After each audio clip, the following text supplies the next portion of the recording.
Good afternoon, everybody. I have come today to speak with some special friends that are living right in the midst of this development crisis. They live on the corner of Olive Branch and Doc Nichols. As soon as you turn on Doc Nichols, they're like the second house on the right. And I've met with them numerous times, Gina and Sandra Ellickson, and they have graciously agreed to talk with us a little bit today. So I want Jean just to share what they've been going through the last almost 6-8 months now, especially even a little bit longer than that, but especially as it's intensified with the amount of development and the grading. Large amounts of soil are moved every day. Right on the property line, there are holes and blasting that will take place. So you explain it better than I do. It started somewhere about around in May, I think it was, and they just come in here and they kind of clear cutted all the trees out. But anyway, they started cutting the trees down and kind of clear cutted it, and then they started pushing the dirt away and getting up the stumps and all. And it took a while to haul all that stuff off. And then they kind of waited a little while, and then they come back in here and they started grading and digging and so forth. And during this time, when they started grading and all and bringing dirt in and taking dirt out, looks like it was, we kind of counted the trucks coming up and down the road. They was coming from Olive Branch going up to the hill here on Doc Nichols. And they looked like every 15 minutes there would be a truck leaving out, going up the hill, and in 20 minutes there was two trucks coming back down the road to go get dirt. So it's been like that off and on about every day. And it just, it's leading up, all this dust and mud and all on the highway. And dirt in the yard, and dirt on the house, dirt everywhere. And definitely you can't keep the houses clean, the porches clean, anything like that. But and lately, just this week, Monday and Tuesday, I mean, every time there was a truck that left out of here to go across the road, there would be two coming in, dumping dirt, and they grading it out, trying to bring up the level of the property so they can, I reckon, put the highway in, the streets in to start the development. Right. And it's been like that about every 20 to 30 minutes. There was two trucks coming in and out, and one tractor, one Caterpillar, he's pushing the dirt and straighten it out, and another one would be dump a load and he'd be pushing that. Then we got two drillers back here at one time drilling the holes in the ground to make the explosion so they can break up the rock. We just downloaded a decibel meter on his phone so that he can actually monitor how loud this amount of noise in the backyard, because there's at times 4 and 5 different units going at one time. So we're going to get some data off of that real soon now that he has a decibel meter to measure that. Yeah. I want you to explain a little bit about the dynamite blasting that has gone on for several months in y'all's backyard. Well, every few days there's an explosion, of course, and there's 3 sirens that goes off, and then there's this, I think it's fire in a hole, and then there's an explosion, and then dust just jumps up and just kind of goes over our neighborhood. And it's approximately every 2 to 3 days.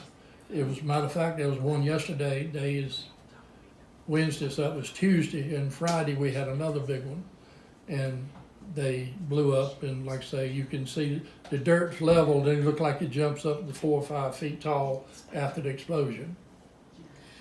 And they've told you they have to dynamite how far down in the earth?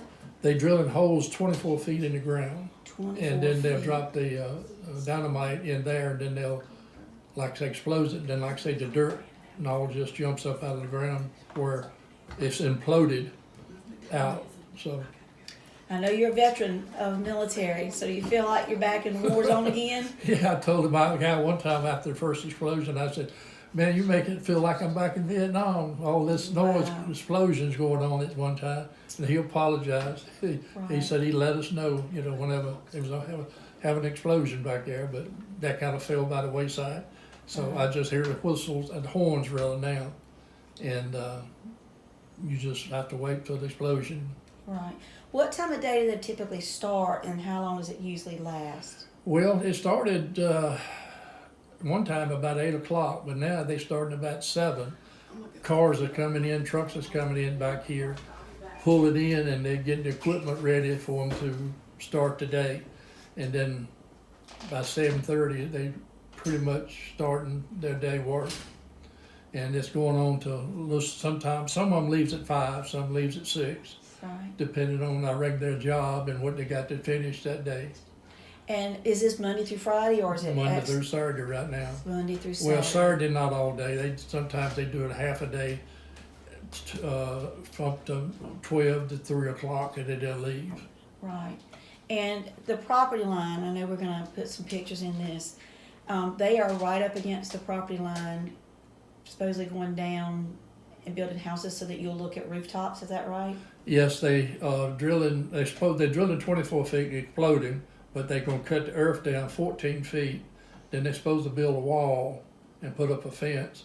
And when we see the housing development back here, the man said we should be able to see rooftops. Rooftops. Now, tell me about your well. Have you experienced any issues with your well or the neighbors that you know of? We haven't yet, but our neighbor two houses up, when they was building up above us, they had a explosion up there that knocked their well out, knocked the well out across the street, and broke the septic tank, and they had to repair. And matter of fact, that's across the street, the septic tank and the well, I don't even think they've done anything to that because the house has been vacant ever since then. But the house on this side of the road of Doc Nichols, it took about 2 months for them to get water. They had to transport water back and forth from my daughter's house and buy water to live. And then about 2 months later, they got a driller to come in and drill them a new well for about $8,500. $8,500. Wow. Wow. And did they pay for it, or do you know if the developers paid for it? I understand from her daughter they did not, so I don't know for sure. I can't honestly say. Right. But it did knock their well out for 2 months, and having to go transport water from my daughter's house to live for 2 months. And these are elderly people, correct? Oh yeah. I'm sure they're in this late 70s. Right. It's just really concerning when I drive by here every week and I see this and stop by and I chat with y'all frequently. It just hurts my heart to listen to and see what you guys are having to go through, because this is not something that lasts a day or two. Yeah. It goes on for months, and they haven't even had the first house built. Yeah. So we know this is going to be a long process, and every single day right out your back door, this is what you have to endure. He said approximately it's going to be 2 more months for the removing the dirt, getting the dirt down and leveling it where they can build the houses, and then I'm sure there's going to be a lot of noise from nail guns and all kinds of equipment going on. It'll be interesting to see what your readings are on the decibel reader as to the noise levels. Yes. Be real interested in that, because today when we were outside, it was in the 70s and there was only one machine because it's lunchtime. Yeah. But the evening when they're all back under control and everybody's working, it will be interesting to see how loud it actually gets. Yeah. I'm so sorry. Well, it's something we got to live through. I know, but it really bothers. It hurts my heart for the community that we are all having to go through this without very little input from the citizens. And I know that you all have reached out to the developer numerous times, and I know they recently reached out again and did not get much of a response. Is that correct? Yes, Sandra called, I think, last week to the developer to try to find out some specifics about fence and a few other things, but she called and they have not returned a call yet. Right, right. I know that you guys have frequently called and even asked me, like, who would I suggest you call. So yeah, we've called it on the sign down there. We called that number. That's where she got the number to call to get downtown. But like I say, we haven't heard back nobody from from downtown.